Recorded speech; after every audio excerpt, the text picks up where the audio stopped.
Hi guys, my name's Ash and I'm the Uninformed car designer. If you're new here, welcome. This is a series where obviously everything I say is completely uninformed and purely subjective. I don't look at 0 to 60 figures, I don't look at any the analytics, any numbers to do with the vehicle, how it might perform, how it's going to sell, anything like that. I'm purely here from the standpoint of how the vehicle looks to myself and how I think others might perceive certain areas of the vehicle. So take everything I say with a grain of salt. And please, if you have any different opinions, let me know in the comments down below. I'd love to have a good conversation with what people think of some of the vehicles I'm going to do in this series. But again, be kind, be generous to those who have different opinions to yourself. We're all here to love, for the love of cars. So let's everyone get on. But without harping on about your internet etiquette, we have the Nissan Proto Z. I'm a bit late to the game, but I thought it was a better place than any to start. I'll save my final full verdict, I guess, to the very end. Keep you guessing, even though it was probably very obvious from the very early on. But we'll start with this front end. This is the area I think most people have got a little bit of problem with, or it's caused the most debate. I personally don't mind it at all. I think it's clean, most importantly. Obviously, it is a very large rectangular hole in the front of the vehicle, but it's nothing that the 350 and the 370Z didn't do, only softer. It's exactly what the 240Z Datsun did, with its very long rectangular grille spanning the whole of the front car. And I think this does it nicely. It could have been a bit messy, shall I say, and a bit much if they hadn't done the detailing of the actual mesh itself so well. The rectangular detailing in there really links nicely to the rear end, to the light clusters of the rear, creating some nice synergy. So I think all in all, I don't think there's much to say about that area other than I think they've done a really nice job, and I think it gives it nice presence. I think the most interesting part of the front end is actually those side details in the bumper forms. The way they've creased and folded that metalwork is, in my opinion, genius. They could have quite easily done what every single car manufacturer seems to do on their sports cars and even their family saloons and hatchbacks, is stick some garish vents, most likely fake plastic, on the front end and be done with it, and everyone I think would have liked it, myself included. But what they've done is really smart. They've used light to their advantage to really mix up their front end form.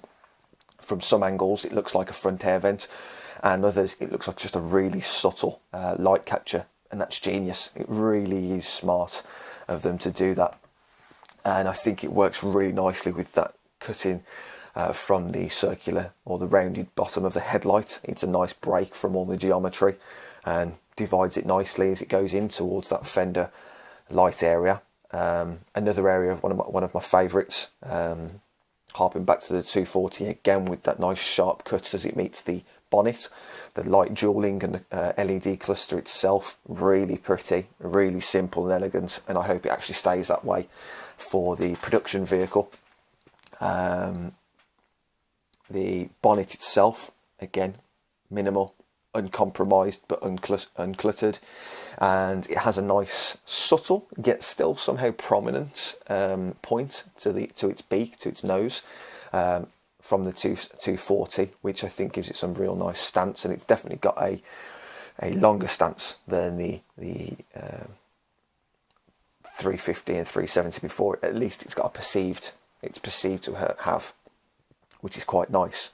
If we move on to the side view, this is where most of my problems lie. Not to say that I don't like it, but it's definitely a bit of confusion for me. We'll start with that C-pillar, and in here it looks to me as though two people couldn't decide what they wanted it to be, and therefore just went, you know what, we'll settle on this, yeah? We'll both agree to disagree. And it looks a bit higgledy-piggledy because of it. It doesn't look bad, and I think if they'd gone for one or the other, I think it would have looked great either way.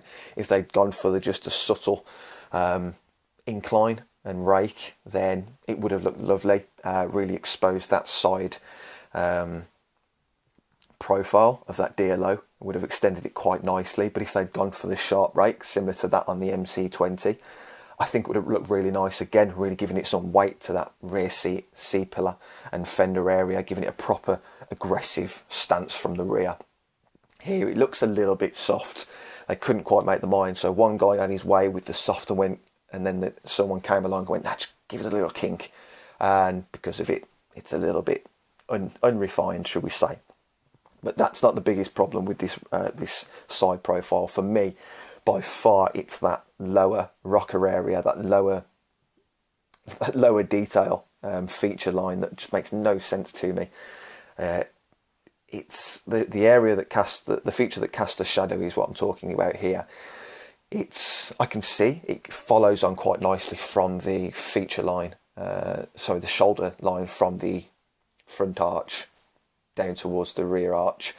And if it were on its own, I'd probably be okay with it, to be honest. But because it's paired with that light catcher just below it that's exposing quite nicely actually that black sill, it doesn't work at all. From some angles it looks parallel from side profile, it can look parallel to the floor, which I think would have been perfectly fine.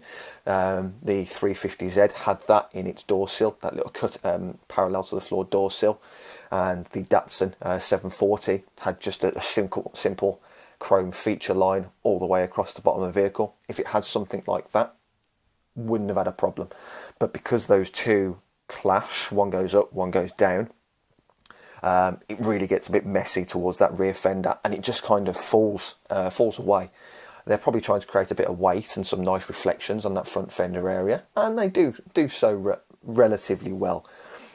But where it meets, it just looks messy. And what I would have done personally would have carried on that feature line from the front little light catcher area that it carries on from the splitter.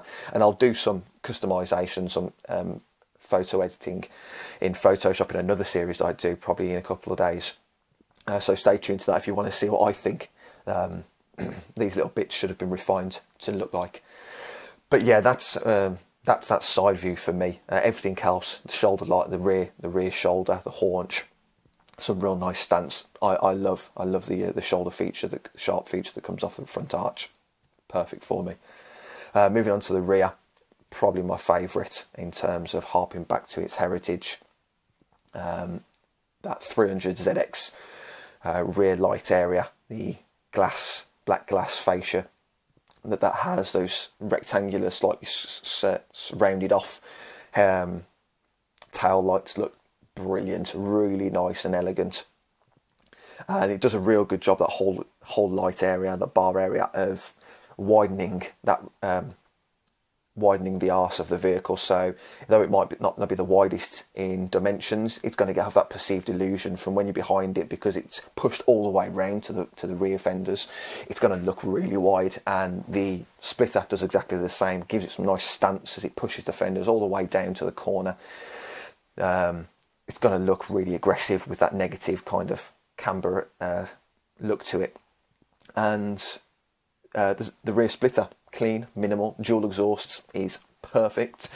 And yeah, I wouldn't change anything about that rear personally, which I think is a cop-out probably to some. Yeah, the only thing I'd change, if I had to be really picky about that rear, I might have tried a little taper. I'm sure they did try it, a taper on that cabin area towards the rear, so point it in ever so slightly, but that might look a bit off to the quite flat rear end. But I think we'll leave it there. I'll leave the interior to another video if someone wants to hear my opinion on that. I'm not too versed in interiors, but being a driver, I guess I can have some opinion on that. But if you enjoyed the video, I'd love to hear from you in the comments down below. Drop a like if you really did like, and a follow if you want to see some new stuff in the future similar to this. And let me know if there's any cars that you want me to review. But without further ado, I look forward to hearing from you, and I'll see you soon. Take care. Bye.